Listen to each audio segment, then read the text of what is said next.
Hey, welcome to another episode of Diycarmodz. I'm Jeff, and today I'll be reviewing this amber LEDs from LASTFIT. Alright, so here is a close-up of the LED bulb. Each bulb has a total of 30 amber LEDs, 5 on this side, 5 on the opposite side. This is designed so that the LEDs are facing 360 degrees. So if you look from the top, there's 2 there. If you look from the bottom, there's 1 there and 1 on the opposite side, and on the side as well, there's 2 on each side. And so this will help illuminate the whole housing of either the headlight or the tail light. Now this LED bulb will be a direct replacement for your turn signal bulb such as this one. The stock bulb is a 7440 single filament bulb.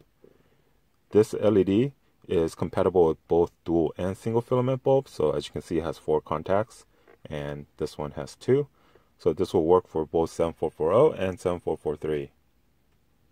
Now the stock incandescent bulb is rated at 350 lumens, and so this LED bulb should be brighter compared to stock.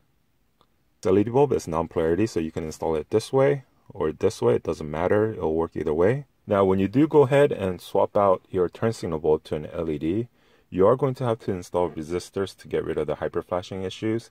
If you have an older vehicle, you can go ahead and change out the flasher relay to a LED compatible one that will fix all 4 corners with just changing out the relay, which looks something similar to this. Okay. However, if you have one of the newer vehicles, this flasher unit right here is not going to be accessible because it's going to be soldered into the circuit board and it's something that is not meant to be serviced. And so in order to fix that, you have to install some kind of load resistor like this or plug-and-play solution.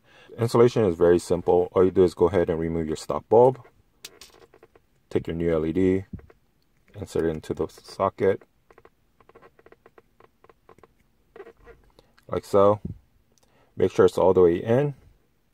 On some vehicles, you might have to shave off. You see those little 2 tabs right here, on here and here.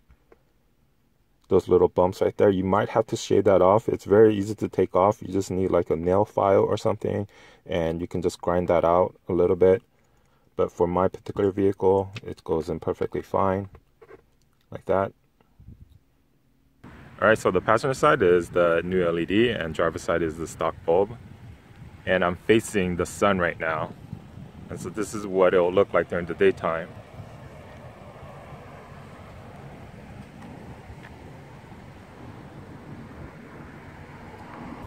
And this right here is what hyperflashing looks like. It blinks really fast. And same thing for back here. And so in order to fix this, you have to install load resistors for newer vehicles.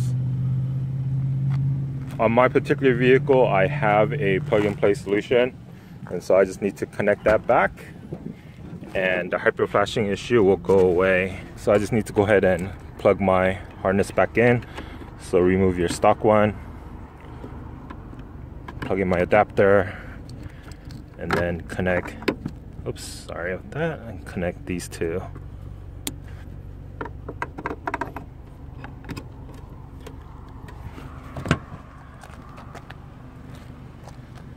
And then there you go. As you can see, that fixed the hyperflashing issue.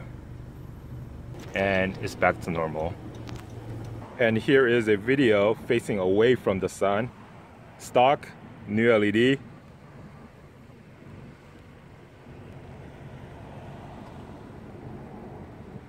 When it's facing away from the sun, the LASTFIT LED does look brighter. It does fill the housing a little bit better compared to the stock side.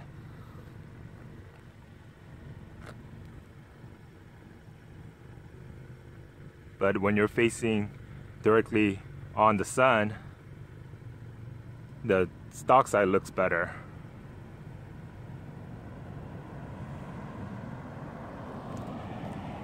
Alright, so the left side right there is the LASTFIT LED, and right there is the stock incandescent bulb. And as you can tell, the LED side, the light is more filled in inside that housing. Alright, so that was a product review of the amber LEDs from LASTFIT. I'll have the product link in the description below, so go check it out. Don't forget to follow me on social media, Facebook and Instagram, where I do free monthly giveaways for my YouTube subscribers. And as always, thanks for watching. Please like, share, comment, and subscribe for more videos. Thank you.